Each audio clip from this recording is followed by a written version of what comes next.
მოგესალმებით, ახლა გადაცემაში ჩაგვერთვება ალერგოლოგი, იმუნოლოგი, მედიცინის დოქტორი, პროფესორი მაკა რუხაძე. მოგესალმებით, ქალბატონო მაკა.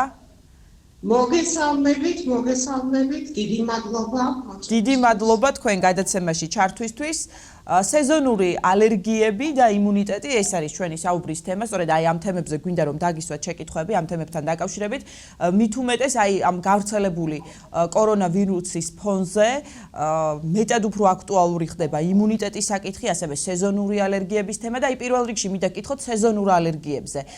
როდის იწყება? აი გაზაფხული არის ახლა და აი რომ გითხრათ რომელი თვიდან როდემდე გრძელდება, რა ჩივილები ახასიათებს და საერთოდ რა არის სეზონური ალერგია? ნამდვილად დღეს ჩვენ უკვე ვიმყოფებით იმ პერიოდში სეზონური ალერგიის პერიოდია საქართველოში, მაგრამ მინდა გითხრათ ისიც, რომ ეს პერიოდი უკვე კარგახანია დაიწყო, ანუ ალერგოლოგიურად პრაქტიკულად გაზაფხული ცოტა უფრო ადრე გვეწყება ხოლმე. მოდით ალბათ განვარტოთ თუ რა პერიოდებს და ეტაპებს მოიცავს ეს დრო. პირველი ეს გახლავთ ადრეული გაზაფხული, როდესაც ყვავილობას იწყებენ ხელმცენარეები. იმ სიტუაციაში, რომელშიც ჩვენ ვიმყოფებით, პრაქტიკულად უკვე ხელმცენარეებმა დაასრულეს თავისი ყვავილობა და ეხლა გადავალთ უკვე მეორე ფაზაში, შევალთ, როცა ყვავილობას დაიწყებენ ბალახები და მარცვლოვნები. ეს ეტაპი საქართველოში გაგრძელდება დაახლოებით ივლისამდე, ხოლო ივლისიდან უკვე ყვავილობას დაიწყებენ სარეველები, რომლებიც შემოდგომაზე დაასრულებენ ყვავილობას. თვითონ ეს თემა, რა თქმა უნდა, ძალიან აქტუალურია დღევანდელ დღეს. ჩვენ ახლა ცოტა განსხვავებულ სიტუაციებში ვიმყოფებით, იმიტომ რომ ვართ იზოლაციის პირობებში, მაგრამ გარეთ გაზაფხულია და რა თქმა უნდა, ბუნებას თავისი კანონზომიერებები აქვს. ძალიან მნიშვნელოვანია ალბათ რომ მაყურებელსაც შევახსენოთ თუ რა პერიოდში რა დროს რას ემყარება და რა დროს ვლინდება სწორედ აი ეს პრობლემა. ძირითადად ყველაფერი ამ დროს დამოკიდებულია ყვავილის მცენარეული მტვრის მარცვლის კონცენტრაციაზე ჰაერში. ანუ ის რომ სიმპტომი ადამიანს გამოუვლინდეს კლინიკურად ამ დროს მცენარის მტვრის მარცვლის კონცენტრაცია მუდამ მიაღწიოს გარკვეულ პიკს ჰაერში, რომ შემდგომ იმოქმედოს ამა თუ იმ შოკორგანოზე, შოკორგანოები, ანუ ესენი განსხვავებულია, ანუ სხვადასხვა ორგანოს მონაწილეობით მიმდინარეობს ეს პროცესი. მაგალითად, რომ განვმარტოთ მაყურებელს თუ ვთქვათ, მცენარეული მტვრის მარცვალი მოხდება ცხვირის ლორწოვანზე, ადგილი აქვს ალერგიული რინიტის კლინიკური სიმპტომების გამოვლენას, რაც მოიცავს შეუჩერებელი ცემინება, ასევე ცხვირის ქავილი, შესაძლოა იყოს ცხვირის გაჭედვაც, ანუ ყნოსვის დაქვეითებასაც ჰქონდეს ადგილი. თუ მოხდება ეს მცენარეული მტვრის მარცვალი შესაბამისად თვალის ლორწოვანზე, ადგილი ექნება თვალის ლორწოვანის ანთებას ან შესაბამისი სიმპტომების გამოვლინებას. როგორიც არის ცრემლდენა, თვალის ქავილი, სიწითლე და ასე შემდეგ. ამ დროს ასევე შესაძლოა ადგილი ჰქონდეს ხველას, გულმკერდის შემოჭრილობას, მსტვინავ ხიხინს, ანუ იმ სიმპტომებს, რომელიც ასთმისთვის არის დამახასიათებელი, ანუ ადგილი ჰქონდეს სეზონური ასთმის სიმპტომების გამოვლინებას. ასევე შესაძლოა თანახმდეს სასის ქავილიც, შესაბამისად ხურების ქავილი და ასე შემდეგ. ანუ რომ შევაჯამოთ რა არის ვთქვათ სეზონური ალერგია, ეს არის სწორედ ალერგია, რომელიც გამოწვეულია მცენარის მტვრის მარცვლით. ქალბატონო მაკა, თუ არის შესაძლებელი, ბოდიშ ვიხდი, გკითხავთ ბარემ, თუ არის შესაძლებელი, რომ თავი დავიცვათ, ვთქვათ, მოსალოდნელი გართულებებისგან და ადამიანს, რომელსაც აქვს ეს პრობლემა, რაც უკავშირდება ალერგიას და იცის, რომ აი ყოველწლიურად, ვთქვათ, აპრილის თვეში ან მაისის თვეში მას შეაწუხებს ეს სიმპტომები, როგორ შეიძლება რომ თავი დაიცვას, ანუ რასაც ჩვენ პრევენციას ვუწოდებთ? დიახ, ნამდვილად ამის შესაძლებლობები არსებობს და თქვენ კარგად აღნიშნეთ, რომ თუ უკვე ადამიანმა იცის, რომ მას ეს პერიოდი უნდა დაეწყოს. დიახ.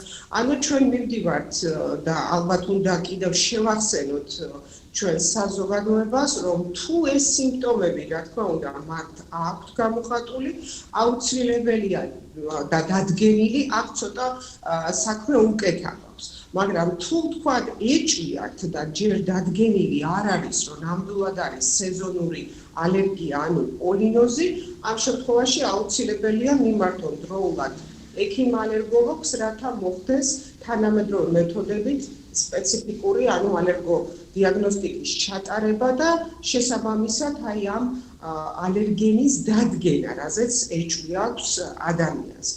მაგრამ როდესაც უკვე ვიცით ჩვენ თუ რა არის, რომელია დამნაშავე ალერგენი, ანუ როდიდან უნდა დაიწყოს, ვთქვათ, ალერგიული კლინიკური გამოვლინებები და აქაც მოდით აღვნიშნავ, რომ კიდევ ერთი მნიშვნელოვანი კომპონენტი გვეხმარება ჩვენ ამ დროს, იმიტომ რომ შესაძლებელი გვაქვს უკვე ჩვენ ვიცოდეთ, ჩვენ არსებობს ალერგოლოგიური კალენდარი, რომლის საშუალებითაც ჩვენ უკვე გავსაზღვათ თუ მცენარეული მტვრის კონცენტრაცია რა დონეზეა ჰაერში, ანუ ხდება ჰაერში მტვრის მარცვლის კონცენტრაციაზე დაკვირვება, მტვრის მარცვლის დათვლა და ამის საფუძველზე შექმნილია ალერგოლოგიური კალენდარი, რომლის მიხედვითაც უკვე ადამიანმა შეიძლება იცოდეს თუ რა დროს ხდება ამა თუ იმ თქვათ მცენარის ყვავილობა. დიახ, თუმცა ამას ადამიანი ვერ გაარკვევს თვითნებურად შესაბამის ექიმთან კონსულტაციის გარეშე, ანუ თვითმკურნალობა სეზონური ალერგიის დროს რა თქმა უნდა არის დაუშვებელი. დაიგეგმოს შესაბამისი ადეკვატური და სწორად მიმართული თანამედროვე თქვათ მკურნალობა აუცილებელია რა თქმა უნდა ექიმის ჩარევა, ექიმის მონაწილეობა, რომ ზუსტად დადგინდეს ესათვის ქალბატონო მაკა, ასევე მიტანელი ალერგენი. ქალბატონო მაკა, ასევე არსებობს მოსაზრება, რომ ალერგიული პრობლემები დაკავშირებული არის დაბალ იმუნიტეტთან. აი, თანდათან მინდა რომ გადავიდეთ უკვე იმუნიტეტის განმარტებაზე და აი ამ შეკითხვით მოგმართავთ, რამდენად ეს სიმართლეა და რამდენად რეალობასთან ახლოს არის, რომ ალერგიული პრობლემა შეიძლება იყოს დაკავშირებული დაბალ იმუნიტეტთან. დიახ, თქვენ უკვე შეხვდეთ იმ კითხვას, რომლითაც ხშირად აი ეს მოსახლეობაში მუსირებს კვლავ ეს აზრი, თითქოს ალერგია არის დაკავშირებული დაქვეითებულ იმუნიტეტთან. რა თქმა უნდა, ეს არ გახლავთ სწორი, იმიტომ რომ ალერგია ეს არ არის დაბალი იმუნიტეტით გამოწვეული პათოლოგია, აქ ცოტა სხვანაირად გვაქვს საქმე, ალერგია ეს არის ადამიანის ორგანიზმის გაუკუღმართებული რეაქცია ამა თუ იმ თქვათ ალერგენის მიმართ, რომელიც არსებობს სამყაროში და წესით და რიგით მას არ უნდა ჰქონდეს რეაქცია ამა თუ იმ თქვათ ეს მტვრის მარცვალი იქნება, ოთახის მტვერი იქნება, სოკოვანი ალერგენი თუ ასე შემდეგ.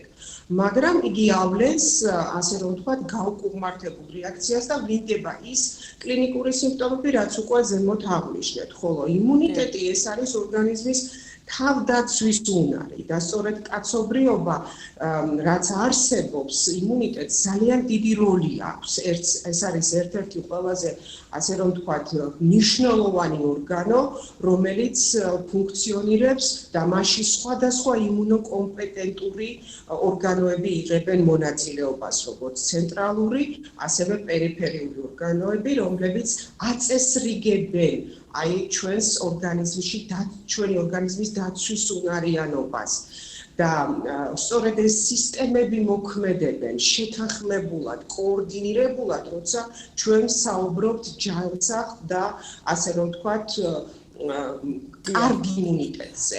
ქალბატონო მაკა, აი რომ განმარტოთ უფრო რას ნიშნავს აქვს ეს ფუნქცია, რომ დაგვიცვას ჩვენს გარემოში არსებული, თქვათ, იმ უცხო აგენტებისგან, ანუ გენეტიკურად არასწორი ინფორმაციისგან და მას აქვს უნარი, რომ შეიცნოს და პირდაპირ მიზანმიმართულად იმოქმედოს ამა თუ იმ აგენტზე და მოახდინოს ჩვენი ორგანიზმის დაცვა.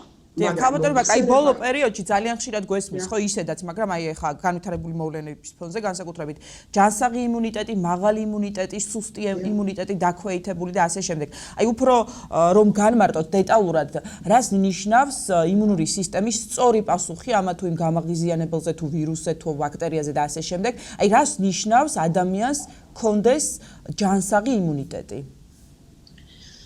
დიახ, კარგი შეკითხვა ელისაბედ, იმიტომ რომ ამ შემთხვევაში სწორედ ეს არის, რომ როდესაც კაცობრიობა, რაც უკვე ჩვენ ვახსენეთ, იმუნიტეტს აქვს ზუსტად ამ სხვადასხვა თუნდაც ვირუსის, ბაქტერიის, სხვადასხვა უცხო, ასე რომ ვთქვათ, კომპონენტის შეცნობის უნარი, მაგრამ როგორც ყველა სისტემას, ასევე იმუნიტეტსაც შეიძლება რაღაცა, ასე რომ ვთქვათ, პრობლემა შეექმნას, არა?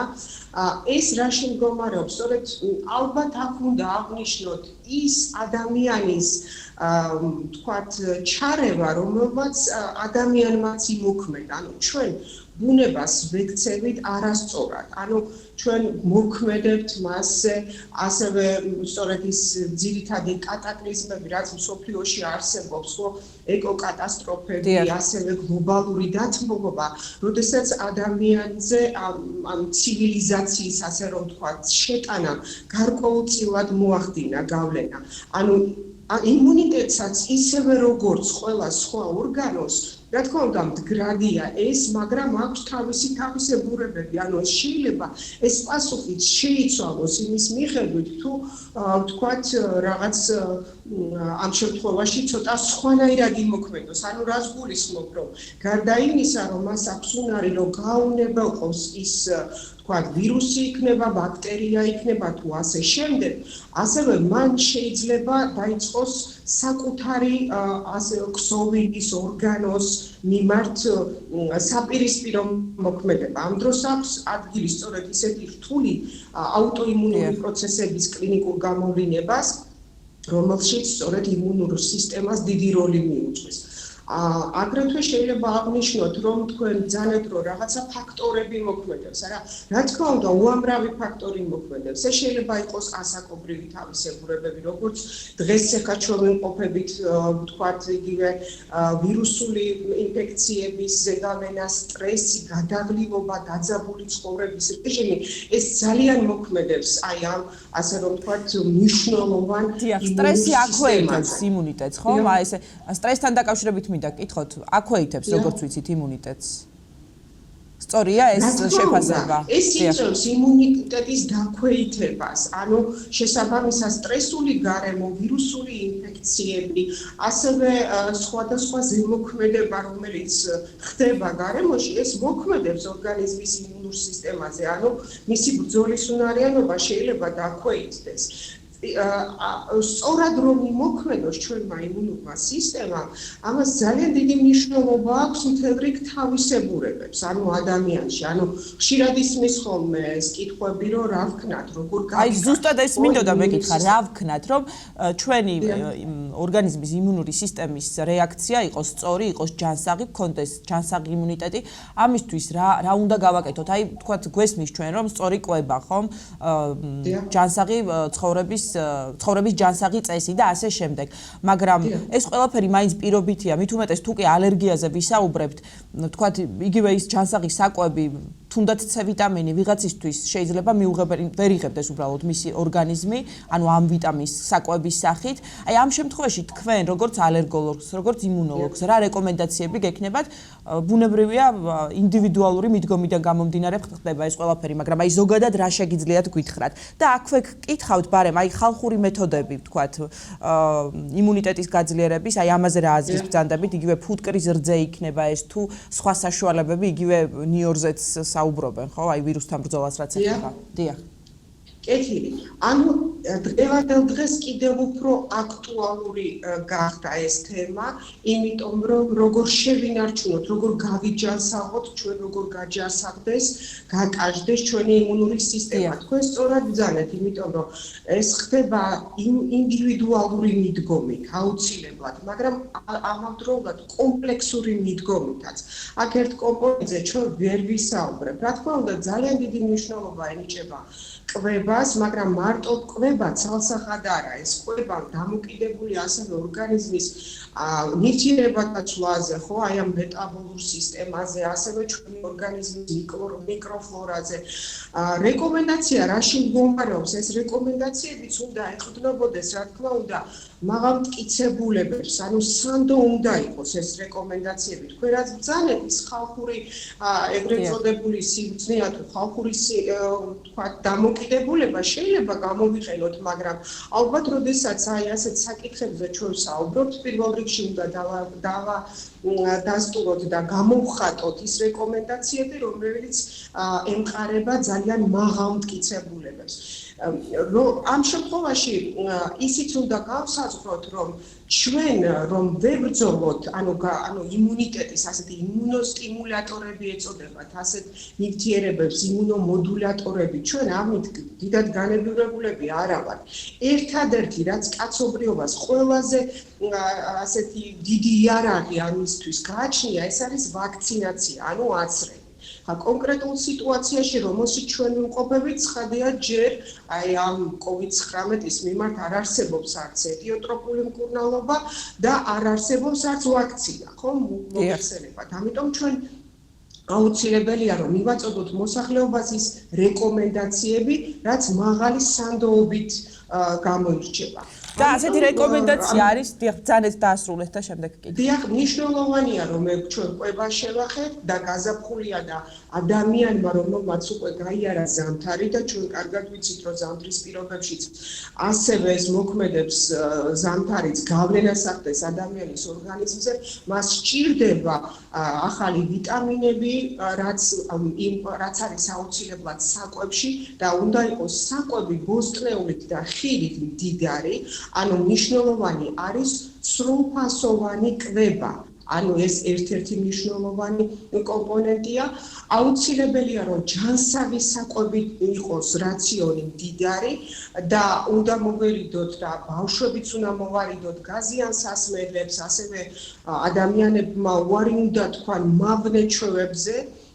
განსაკუთრებით კი აი ამ იზოლაციის პირობებში, ანუ უნდა შეწყვიტონ თამბაქოს მოწევა, იმიტომ რომ მნიშვნელოვან რისკ ფაქტორს წარმოადგენს ამ პერიოდში, აი სწორედ ამ ვირუსთან მიმართებაშიც თამბაქო, ასევე იყო ესეთი მითიც, რომ ალკოჰოლი და პირიქით ადამიანებმა დაიწყეს ესეთი ალკოჰოლის გამოყენება, რაც არ არის რეკომენდებული, ანუ უარი უნდა ვთქვათ გაზიანსასმელებზეც, ალკოჰოლზეც, თამბაქოზეც, ასევე მნიშვნელოვანია ისიც, რომ მოვიწესრიგოთ ჩვენი აი ცხოვრების სტილიც. მნიშვნელოვანია ძალიან, რომ ჩვენ გვიწევს აი ამ სიტუაციაში უფრო მჯდომარე თქვა ცხოვრება, როცა ვიმყოფებით სახლის პირობებში, ფაქტობრივად ვერ ვიღებთ D ვიტამინს, ესეც უნდა აღინიშნოს. ინტერნეტ სივრცეს და აუცილებელია რომ რაღაცა გამოვხოთ დრო, დავგეგმოთ, რომ მუშაობასთან ერთად ცოტა ფიზიკური აქტივობა და მნიშვნელოვანია ეს რომ მოხდეს სახლის პირობებში ვივარჯიშოთ. აუცილებელია რომ მოვიწესრიგოთ ძილი. მნიშვნელოვანია ეს როგორც ბავშვებისთვის, ასევე მოზრდილი პოპულაციისთვისაც, რადგან ესეც ერთ-ერთი მნიშვნელოვანი კომპონენტია, რომელიც გვეხმარება სწორედ ჯანსაღი იმუნიტეტის შენარჩუნებაში. ასევე ბავშვებისთვისაც მნიშვნელოვანია რეკომენდაციები ის, რომ ყველას უყვარს ტკბილეული, ასევე სხვადასხვა ესეთი ცდუნებები, რომელიც ყოველდღიურად სახლში დღევანდელ დღეს ასე თუ ისე მოგვეპოვება, ზოგი აცხობს, ზოგი თქვათ სხვადასხვა მეთოდს მიმართავს, თუ როგორ შეიქმნას და როგორ ებრძოლოს აი ამ სტრესს და უნდა გავაფრთხილოთ, რომ აი უკვე ზევით აღნიშნე, რომ საკვები უნდა იყოს ჯანსაღი, ნაკლები უფრო ტკბილეულით მდიდარი თქვათ სუფრა და ძირითადად აი ჯანსაღი ვიტამინები და ბოსტნეული. თქვენ ბრძანეთ, რომ აი C ვიტამინი და ასე და სხვადასხვა ესეთი მინერალები, რა თქმა უნდა, მნიშვნელოვანია მინერალებით მდიდარი საკვები არის, მაგრამ ცალკეული ასე ვიტამინების მიღება, რა თქმა უნდა არ არის ასე რეკომენდებული, იმიტომ რომ როგორც ჰიპოვიტამინოზმა, ესე იგი დაქვეითებულმა ვიტამინების კონცენტრაციამ, ასევე ჭარბმა ვიტამინების მიღებამაც შეიძლება მოახდინოს ადამიანის ჯანმრთელობაზე გავლენა. ქალბატონო, მაგრამ ამ შემთხვევაში მე ვიგულისხმე არა საკვები დანამატი C ვიტამინის სახით, არამედ უშუალოდ ციტრუსი, რომელიც შეიცავს და საკვები, რომელიც შეიცავს ამ ვიტამინს. რა თქმა უნდა, მნიშვნელოვანია ციტრუსის მიღება, სწორად მიუთითეთ თქვენ, იმიტომ რომ ციტრუსი მდიდარია C ვიტამინებით, მაგრამ თუ კვებას უბრუნდებით, ასევე უნდა გავითვალისწინოთ, რომ თუ ადამიანებს აქვთ კვებითი ალერგია ან კვებითი აუტანობა გარკვეული პროდუქტის მიმართ, ესეც გასათვალისწინებელია. აი მაგალითად ძალიან მნიშვნელოვანი პროდუქტია, ხომ, თაფლი, მაგრამ ჩვენ ალერგიაზე ვსაუბრობთ დღეს და შეიძლება ზოგიერთ ადამიანს, როგორც თაფლის, ასევე ვთქვათ, სხვადასხვა კვებითი პროდუქტის მიმართ ჰქონდეთ ალერგია. ქალბატონო მაკა და კიდევ ერთი საკითხი, აი რეკომენდაცია გვაქვს ასეთი, რომ ჰიგიენის მაქსიმალურად დაცვა და რა თქმა უნდა ჩვენ ამას ვითვალისწინებთ. მაგრამ აი აქვე მინდა გკითხოთ, ის ბოდიში უკაცრავად დაიკარგა თქვენი ხმა. გესმით ახლა ჩემი? გესმით ჩემი? ეხლა მესმის. ქალბატონო მაკა, ესეთი რეკომენდაცია გვაქვს ჰიგიენის დაცვა მაქსიმალურად და ჩვენ ვითვალისწინებთ ბუნებრივია ამ რეკომენდაციას.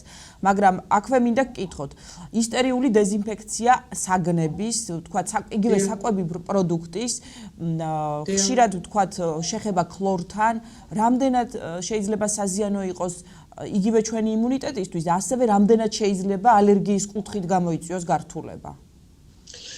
დიდი მადლობა შეკითხვისთვის. დღევანდელ დღეს რა პირობებში ჩვენ ვიმყოფებით, ძალიან მნიშვნელოვანია სწორედ ის ჰიგიენის ნორმების, იმ რეკომენდაციების დაცვა, რომელიც მოწოდებულია სწორედ ჩვენი ეროვნული დაავადებათა კონტროლის ცენტრის მიერ, ასევე მსოფლიო ჯანდაცვის ორგანიზაციის მიერ მოწოდებული რეკომენდაციები, იმიტომ რომ სწორედ ხელის ჰიგიენის დაცვა, საერთოდ ჰიგიენის დაცვას ძალიან დიდი უპირატესობა აქვს ამ შემთხვევაში. მაგრამ სწორად მიუთითეთ თქვენ, რატომ ეს ნებისმიერი სიტუაციის, ნებისმიერი თუნდაც სეზონური გრიპის დროსაც მნიშვნელოვანი რეკომენდაცია, არა მხოლოდ COVID-19-ის შემთხვევაში, მაგრამ ესეც მნიშვნელოვანია, რაც დღეს ჩვენ ვისწავლეთ და ვიცით, რომ ხელის ჰიგიენა ნებისმიერი ვირუსული ინფექციის შემთხვევაში მნიშვნელოვანი, ერთ-ერთი მნიშვნელოვანი რეკომენდაცია. მით უმეტეს იმ პირობებში, როდესაც ეს ვიცით, რომ რაც ვიცით დღევანდელ დღეს, რომ ჰაერწვეთოვანი დაავადებაა და სწორედ დიდი მნიშვნელობა ენიჭება აი ამ ჰიგიენის პირობების დაცვას, ასევე როგორც ვიცით, რომ სოციალურ დისტანცირებას, რასაც უაღრესად დიდი მნიშვნელობა აქვს. მაგრამ რაც შეეხება იმ რეკომენდაციებს, რატო ვიბართ ხო ხშირად ხელს? ასევე ხანგრძლივობასაც აქვს მნიშვნელობა, აუცილებლად საფრთხით უნდა დავიბანოთ და 20 წამის განმავლობაში უნდა გახანგრძლივდეს ეს პროცედურა. დიახ, ეს რაც შეეხება ხელის დაბანას, თუმცა აი სხვა პროცედურებს, თქვათ, იგივე პროდუქტის დამუშავებას სარეცხი ხსნარებით, აი ეს რამდენად მისაღები არის, აი ამაზე თქვენ რაც გვეტყვით? ამის შესახებაც ეს რეკომენდაციები იცვლება, ანუ დღეს ჩვენ რა სიტუაციაშიც ვიმყოფებით, ანუ ჩვენ ვსწავლობთ ამ მდგომარეობიდან გამომდინარე, როგორ პირობებშიც ვართ, ხო? ვსწავლობთ, ამიტომ ჰიგიენის დაცვას ძალიან დიდი მნიშვნელობა აქვს, მაგრამ პროდუქტების დამუშავება იქნება თუ ეს აუცილებელია, რომ კარგად, ანუ გამდინარე წყლით ეს ყოველთვის იყო ხოლმე რეკომენდაცია, რომ იგივე თუნდაც ეს პროდუქტი უნდა იყოს კარგად დამუშავებული, კარგად გასუფთავებული, იმიტომ რომ აქ სხვა მთელი რიგი პრობლემებიც შეიძლება აღმოჩნდეს. მე არ გულისხმობ მარტო დღევანდელ მდგომარეობას, მაგრამ ვსარგებლობ შემთხვევით და ასევე შევახსენებ მე ალერგიულ პაციენტებს, იმიტომ რომ როდესაც თქვენ სპირტხსნარები ბრძანეთ, ასევე სადიზინფექციო საშუალებები, აქაც მინდა გავაფრთხილო მოსახლეობა, რომ აი პირდაპირ სპირტის გამოყენება ცხადია, სუფთა სპირტს გულისხმობს, სამედიცინოს არ არის რეკომენდებული, იმიტომ რომ სპირტხსნარზეა რეკომენდაცია, რომელიც 65%-ზე უფრო 70%-იანი, ანუ ის უნდა იყოს გაზავებული, ხომ, წყალში იმიტომ რომ თვითონ სპირტმა, რომელიც გამოიყენება მხოლოდ სპირტის სადიზინფექციოდ, შეიძლება გამოიწვიოს პირიქით აი ამ ვირუსის, ბაქტერიების, ასე რომ ვთქვათ, ფიქსაცია. მაგრამ უნდა გავახსენოთ ჩვენ რატომ ვიყენებთ ამას? იმიტომ ვიყენებთ, რომ ხელი იყოს სუფთა და ხელი არ მოხდეს ცხვირს, თვალის ლორწოვანს და სახეზე არ მოხდეს, რომ არ გავრცელდეს, ხომ ეს პრობლემა, ამისთვის ვაკეთებთ. მაგრამ თუ ადამიანებს აქვთ ალერგიული გამოვლინებები და მათ უკვე იციან, უკვე წეღან ბრძანეთ, რომ რა რეკომენდაციები აქვს ასევე ალერგიულ პაციენტებსაც და მოდით აქვე განმარტავ, რომ თუ თქვათ თქვენ გაქვთ ალერგია ლატექსზე და ამ შემთხვევაში ხელთათმანებს გულისხმობ, იმიტომ რომ გარდა სადიზინფექციო ხსნარისა გამოიყენება ასევე ხელთათმანები, რომელიც ლატექსის შემცველობის არის. ლატექსმა შეიძლება გამოიწვიოს ეს პრობლემა და ამიტომ ალერგიული ადამიანები, რომლებმაც იციან, რომ მათ ეს პრობლემა აქვთ, უნდა იყვნენ საკმაოდ ფრთხილად. ასევე სადიზინფექციო საშუალებებსაც უნდა მივაქციოთ ყურადღება, იმიტომ რადგან თუ მათი ხშირი გამოყენების შედეგად შეიძლება განვითარდეს ანუ ხელის დერმატიტი, ანუ კანის სხვა პრობლემები შეიძლება წარმოიშვას. ამიტომ ძალიან ყურადღებით უნდა ვიყოთ რეკომენდაციების მოსმენისას და შემდეგ შესრულებისას. საუბრობთ თქვენ, ქლორსაც ძალიან დიდი მნიშვნელობა აქვს, იმიტომ როდესაც ჩვენ ეს სახლის პირობებში ვარ და ხშირად გამოვიყენებთ აი ამ საშუალებებს, განსაკუთრებით უნდა გაფრთხილდნენ ასთმით მქონე პაციენტები, იმიტომ რომ შეიძლება გამოიწვიოს სწორედ აი ამ პრობლემის წინაპლანზე წარმოჩენა და სიმპტომების გამწვავება. ძალიან დიდი მადლობა ქალბატონო მაკა საინტერესო რჩევებისთვის, საინტერესო პასუხებისთვის. ჯანმრთელობას გისურვებთ თქვენ და ჯანმრთელობას უსურვებ რა თქმა უნდა ჩვენს მაყურებელს. მეც გისურვებ ჯანმრთელობას, დიდი მადლობა მოწვევისთვის და მალე ვთქვათ ჩვენ კიდევ სხვა ფორმატში შევხვედროთ ერთმანეთს. დიდი მადლობა. შევახსენებ მაყურებელს, გადაცემაში გვერდთვებოდა მედიცინის დოქტორი, პროფესორი, ალერგოლოგი, იმუნოლოგი მაკა რუხაძე.